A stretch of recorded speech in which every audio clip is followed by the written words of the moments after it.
जय हिंद दोस्तों। यह अंगिका भाषा का तीसरा वीडियो है।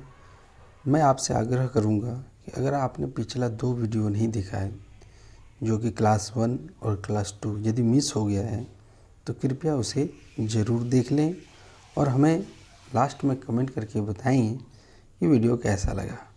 कल हमने स्वर के बारे में पढ़ा था, आज हम पढ़ेंगे व्यंजन के बारे में। तो चलिए ये वीडियो जो कि मुख्य परीक्षा का है, जेटेड मेंस का, उसको आगे बढ़ाते हुए तीसरा वीडियो देखते हैं। व्यंजन वर्ण, जौन वर्ण के उच्चारण स्वर वर्ण के सहायता से होवे ओकरे व्यंजन वर्ण कहलो जाय छै। यानी जिस वर्ण का उच्चारण स्वर वर्ण की सहायता से होता है उसी को व्यंजन वर्ण कहते हैं या कहा जाता है।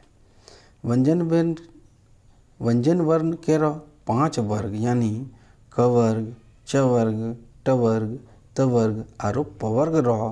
प्रत्येक के पहल को 2टा अक्षर क ख, च छ, ट ठ, त थ और प फ कठोर कहावे छै, जबकि तेसरो और चौथो अक्षर ग घ, ज झ, ड ढ, द ध, ब भ कोमल कहावे छै। यानी कि 5 वर्गों में व्यंजन वर्ण को बांटा गया है। तो पहला और दूसरा कठोर कहलाता है, यानी ये कहें कि महाप्राण कहलाता है। ये भी कह सकते हैं, घोष कह सकते हैं, अघोष कह सकते हैं। तो आप ये जानें, क्योंकि इस भाषा को सीख रहे हैं, इसी भाषा के हिसाब से जानें। तो पहला दूसरा को कठोर कहेंगे और तीसरा चौथा को कोमल कहेंगे। नेक्स्ट है, इसके बारे में थोड़ा देख लीजिए। अंगो छूट गया, इया छूट गया, नौ छूट गया, मूर्धन्य वाला और नौ और मौ छूट गया। तो ये सबको आखिरी वर्ण कहते हैं। फिर से आप समझिए, पहला दूसरा कठोर, तीसरा चौथा कोमल और लास्ट में जो बच गया उसको हम कहते हैं आखिरी वर्ण, व्यंजन वर्ग के आखिरी वर्ण। केरो उच्चारण में मैसनी केरो ध्वनि कुछ कुछ नाक होय के निकले जाए छे। यानी ये जो अंगो इया नो नो है, मो है, इसका थोड़ा थोड़ा नाक से उच्चारण होता है। वैलली यसनी के अनुनासिक वर्ण कहलो जाए छे। दूसरे शब्दों में क्या कह सकते हैं इसे हम? अनुनासिक। वैसनी वर्णों के एवज में प्रायः अनुस्वार प्रयोगों में आवे छे। यानी अंगों के लिए, इया के लिए, मूर्धन्यों के लिए और नौ के लिए, इन सब के लिए हम प्रयोग करते हैं अनुस्वार का। जना अंगिया, क्या लिखा है देखिए, अंगिया में अंगों का प्रयोग हुआ है, तो यहाँ पर क्या आ गया? अंगिया। चंचल, देखिए अनुस्वार का प्रयोग किया। कंठ में भी अनुस्वार का प्रयोग किया। तंत्र में यहाँ पर छोटा है तो उसे मैं लिख देता हूँ।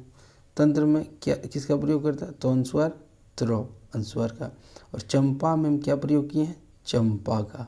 यानी ये जो आखिरी वर्ण बच गए थे जिसे हम अनुनासिक कहते हैं, क्यों? थोड़ा थोड़ा ये नाक से उच्चारण होता है इसलिए।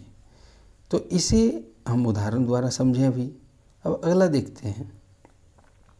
अब हम देखेंगे उच्चारण स्थानों के आधारों पर व्यंजन वर्ण के भेद, यानी उच्चारण के स्थान पर व्यंजन वर्ण के भेद। तो उच्चारण के स्थान पर पहला भेद है स्पर्श व्यंजन। क्या भेद है? स्पर्श व्यंजन। स्पर्श उ ध्वनि सनी के कहलो जाय छै जकरा उच्चारण में दू उच्चारण अवयव एक दूसरा से जोर से स्पर्श करते हुए मुंह खुले छै। मतलब 2 स्पर्श अवयव। स्पर्श अवयव पर पिछला वीडियो मैंने बताया था, जो कि दंत है, ओष्ठ है, दंतोष्ठ है।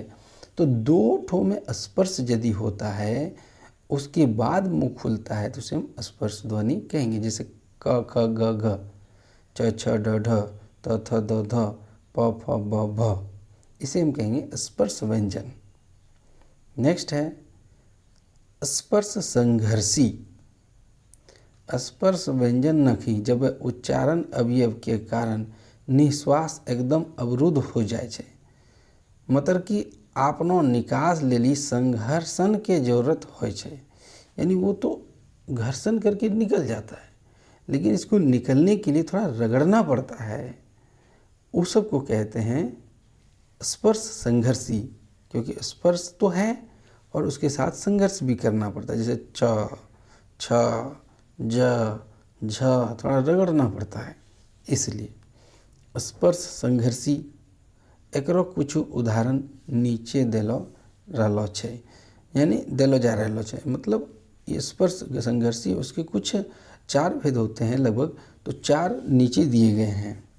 कुछ वर्ण एहनो होइ छै जकरो उच्चारण में निश्वास मुंह से निकले के बदला नाकों से निकले छै। पहला क्या था कि कुछ वर्ण ऐसे होते हैं जिसका मुंह से निकलने के बदले नाक से उच्चारण हो जाता है। जना अंग, य, मूर्धन्य, न में यशनी वर्ण अनुनासिक कहावे छै। ये सब वर्ण अनुनासिक कहलाते हैं, जिसे अभी मैंने थोड़ा देर पहले बताया था आपको। दूसरा है निर अनुनासिक। निर अनुनासिक में सांस के थोड़ा टा अंश नाकों से निकले छे, जना चंद्र बिंदु, मतलब नाक से तो निकलता है, अनुनासिक में पूरा नाक हो जाता है, निर अनुनासिक में थोड़ा सा नाक से। इसके बाद तीसरा आता है पार्श्विक। पार्श्विक ध्वनि के उच्चारण में जिह्वा के दोनों पार्श्व खुल्लो रहे, जैसे ल खोल के अब देखिए, बोल के देखिएगा, जीभ कहीं नहीं जाता है, वो खुला रहता है। घ, र के उच्चारण में जिह्वा के नोक के बराबर मूर्धन्यों पर टक्कर मारे छै। मतलब कि ये लोढ़ित ध्वनि छै, लोढ़ित स्वर, लोढ़ित जगह। अभी हम पढ़ रहे हैं क्या, हम अभी पढ़ रहे हैं स्पर्श संघर्षी।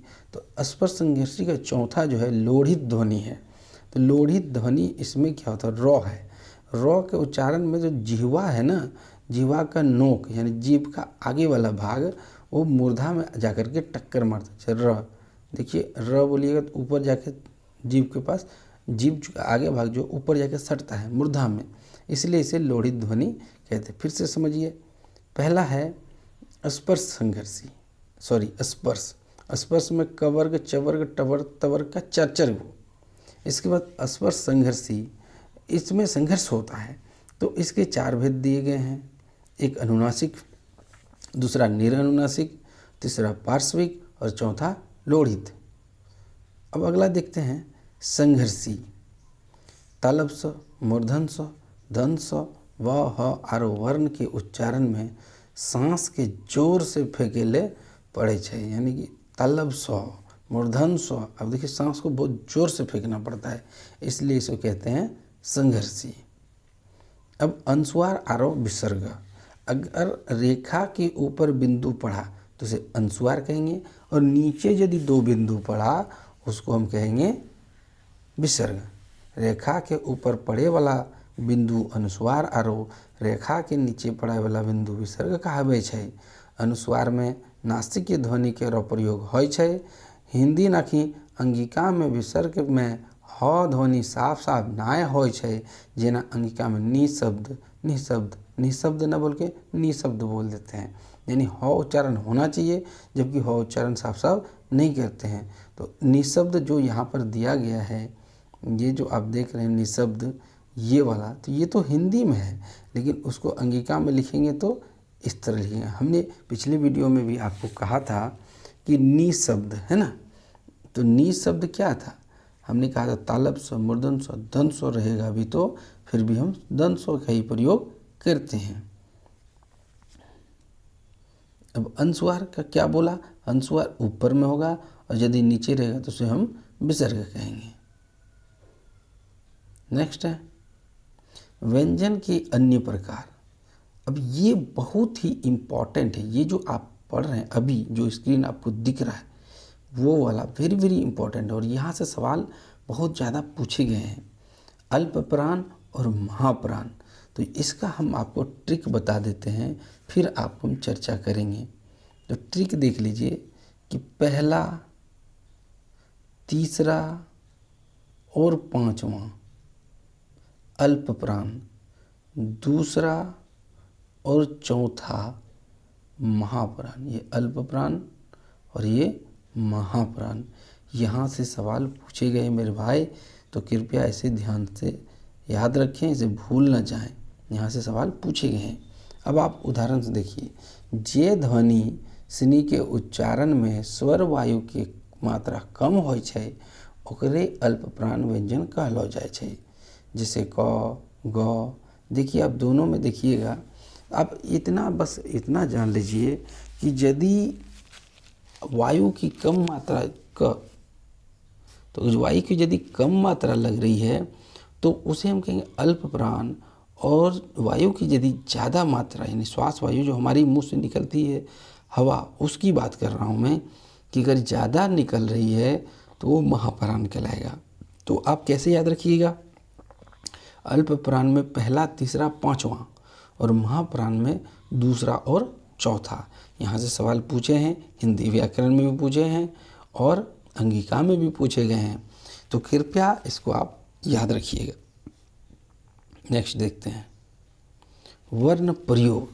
अंगिका में देवनागरी वर्णमाला के री, मूर्धन्य, तालब स आरो स यानी मूर्धन स वर्ण छोड़ी के बाद बाकी वर्ण शब्दों के र, मध्य, आदि, मध्य आरो अंत में, शुरू में, बीचों में आरो आखिरी में आवे छे।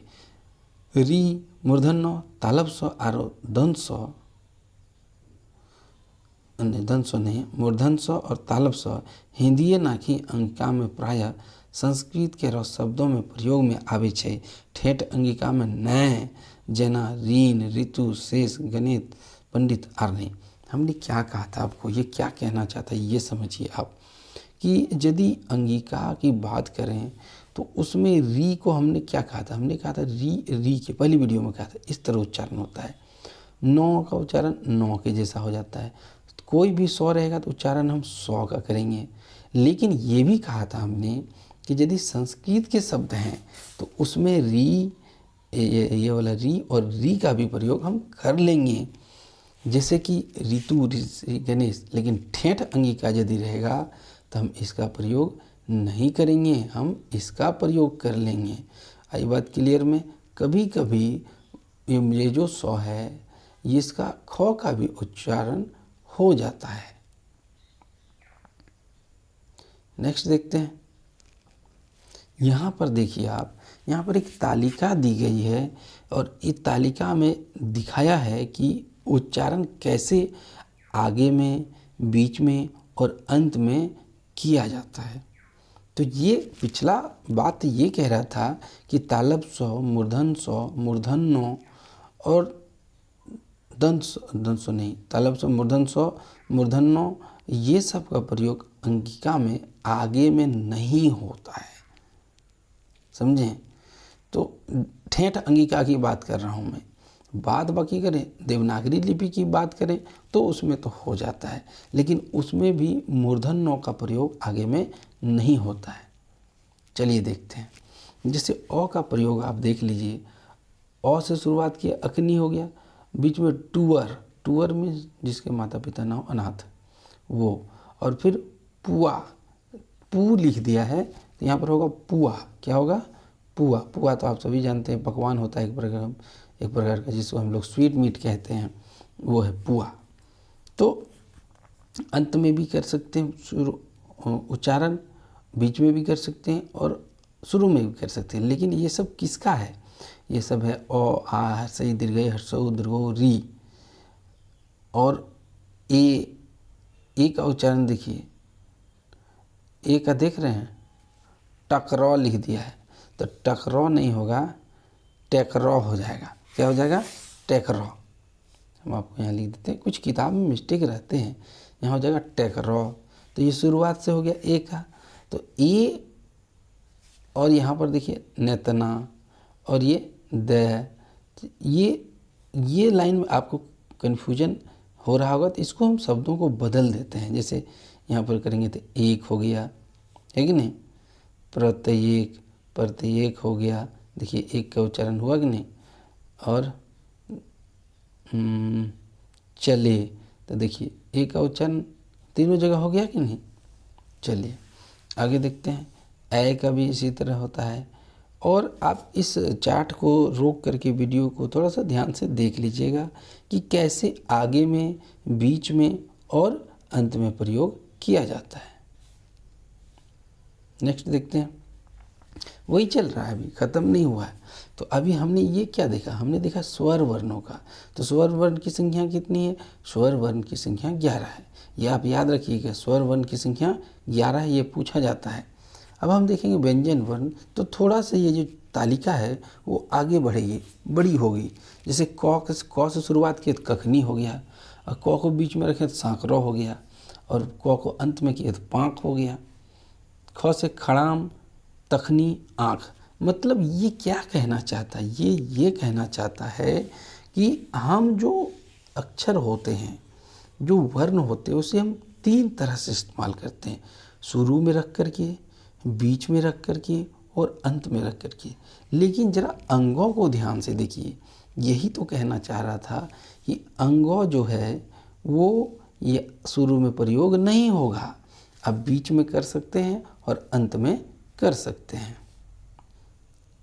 आगे देखते हैं। अब देखिए, छ का हो गया, जौ का भी हो गया, झौ का भी हो गया, लेकिन क्या इया का हुआ? नहीं हुआ ना। यही तो कह रहा है, इया का शुरू में भी नहीं हुआ और बीच में भी नहीं हुआ। अब मूर्धन्यों को देखिए, ये भी तो बीच में नहीं, शुरुआत में नहीं हुआ ना। यही मैं कहना चाह रहा था। उतना जो थ्योरी हुआ, यही कहना चाह रहा था। अगर आपसे पूछ दे कि व्यंजन वर्ण के कौन कौन से ऐसे अक्षर हैं जो शुरू में उपयोग नहीं किए जा सकते हैं, तो वो है अंगो, इया, मूर्धन्यो और मूर्धन सौ। और तालब सौ का भी इस्तेमाल अंगिका में ज़्यादा नहीं होता है। इन सब के लिए हम 100 का इस्तेमाल, यानी दंत 100 का इस्तेमाल करते हैं। अब देखिए, 9 का इस्तेमाल हो गया, आगे में नैका हो गया, बीच में किए तो कनौसी हुआ और अंत में किए तो बांस हो गया। पौ का प्रयोग देखिए, शुरू में पैना, नपना, सांप। फौ का प्रयोग शुरू में फौ, फिर बीच में फौ आया है, फिर अंत में फौ आया है। आप इसे ध्यान से देखें। बौ शुरू में आया, बौ बीच में आया और बौ अंत में आया। तो थोड़ा सा मैं आगे बढ़ जाता हूँ। यहाँ देखिए, तालब सौ, इसे घेरने का मतलब ये है, और इसे भी घेरने का मतलब ये है कि ये तत्सम के शब्द हैं, और तत्सम के शब्दों को हम तालब सौ, मूर्धन सौ और री से शुरू कर सकते हैं। लेकिन यदि ठेठ अंगिका की बात करें तो उसमें हम नहीं कर सकते हैं। और किसका नहीं कर सकते हैं? ड़ से शुरुआत का कोई शब्द नहीं बनता है। ठीक है, चलिए आगे देखते हैं। तो आगे क्या देखेंगे, यहाँ पर ख़त्म हो रहा है अंगिका का व्यंजन वर्ण। देखिए, पहला वीडियो था परिचय का, दूसरा वीडियो कुछ मुख्य मुख्य बातें थी, और तीसरे वीडियो में हमने देखा स्वर वर्ण और व्यंजन वर्ण। हमने देखा घोष अघोष, हमने देखा अल्पप्राण और महाप्राण। तो उम्मीद करता हूँ वीडियो आपको पसंद आया होगा। अगर पसंद आया तो कृपया शेयर कीजिए। आप लोग शेयर नहीं कर रहे हैं। और कमेंट मैं मांगता हूँ। मुझे कैसे पता चलेगा कि आपको वीडियो कैसा लग रहा है? आप हमें कमेंट करें। आप हमें रैंक के रूप में बता सकते हैं, जैसे कि 10 में से आपको कितना मिला। यदि 10 में से आपको लगा कि मुझे 10 मिला तो 10/10 हमें कमेंट करें। यदि आपको 9 मिला तो 9/9 10 कमेंट करें। तो ऐसा कमेंट करने से और लाइक शेयर करने से हमें मोटिवेशन मिलता है। अब हो सकता है कि मैं अगला वीडियो आपको अभी दुर्गा पूजा तक नहीं दे पाऊँगा। तो शुरुआत में मैंने क्लास दी है, दुर्गा पूजा के बाद फिर आपको कंटिन्यू क्लास मिलेगा। थोड़ा हम लोग पारिवारिक आदमी हैं, तो परिवार को भी समय देना पड़ता है। आप लोग भी समझते होंगे इस बात को, मेला वगैरह में घूमना पड़ता है। तो क्लास कुछ जारी रहेगा, आपका क्लास छूटेगा नहीं। जितने भी क्लासेस लैप्स हुए हैं, किसी दिन 2 क्लास मिल जाएगा, आपका क्लास कंटिन्यू रहेगा। तो दुर्गा पूजा मनाइए, परिवार के साथ समय बिताइए। जय हिंद।